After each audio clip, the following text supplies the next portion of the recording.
Assalamualaikum warahmatullahi wabarakatuh.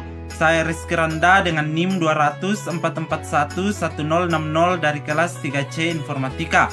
Di sini saya akan mempresentasikan makalah saya yang berjudul Jaringan Komputer Peer-to-Peer.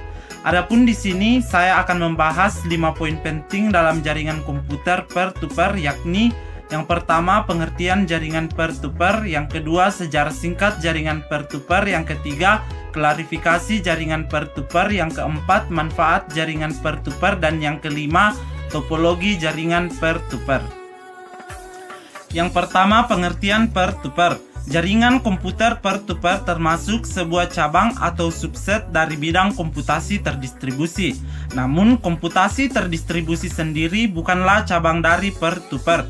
Sebutan peer-to-peer mengisyaratkan sebuah hubungan kesetaraan atau egalitarian relationship di antara para peer.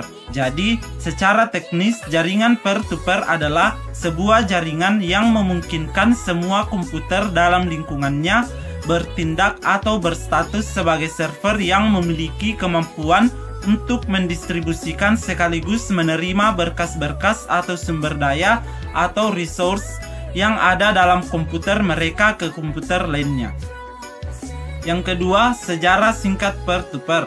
Pada tahun 1979, Usenet, sebuah aplikasi terdistribusi yang dibuat oleh Tom Truscott dan Jim Ellis, lahir di Amerika Serikat. Aplikasi ini umumnya melayani penggunanya dengan newsgroup.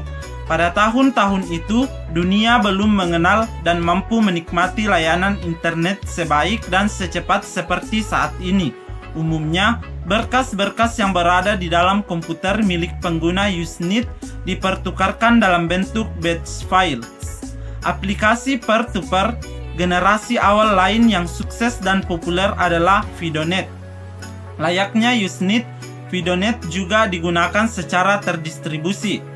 Aplikasi ini dibuat oleh Tom Jennings pada tahun 1984 sebagai cara untuk bertukar pesan di antara pengguna-penggunanya yang memiliki BBS yang berbeda. Yang ketiga, klasifikasi peer-to-peer.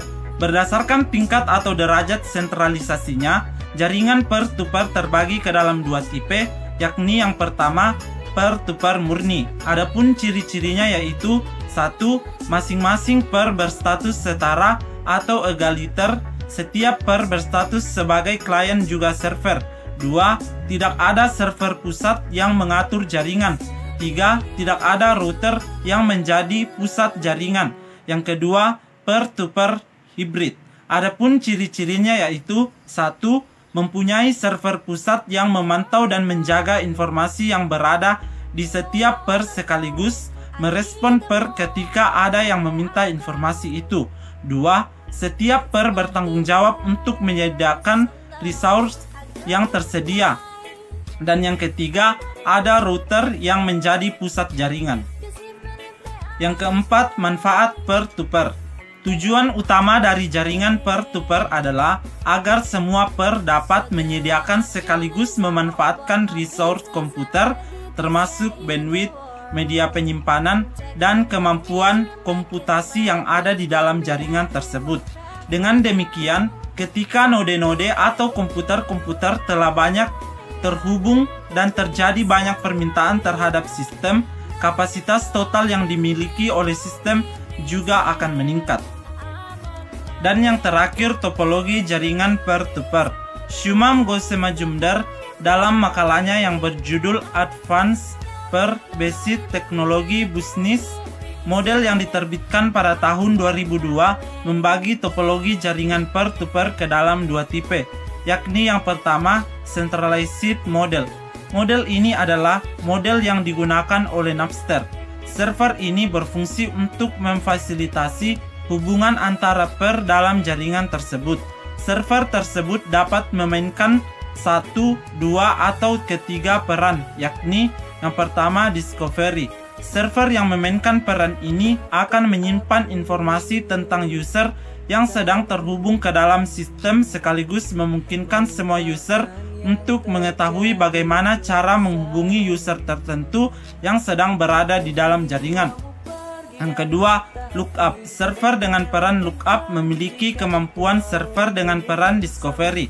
Hanya saja, server ini juga akan menyediakan mekanisme pencarian yang tersentralisasi.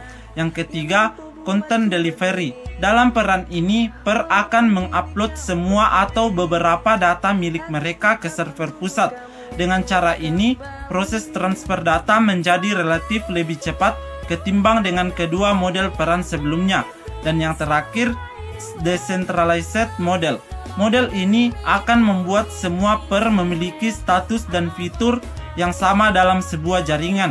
Jadi, tidak akan ada server atau klien di dalamnya. Adapun contoh aplikasinya adalah Freenet. Sekian dari penjelasan saya mengenai topologi jaringan peer-to-peer.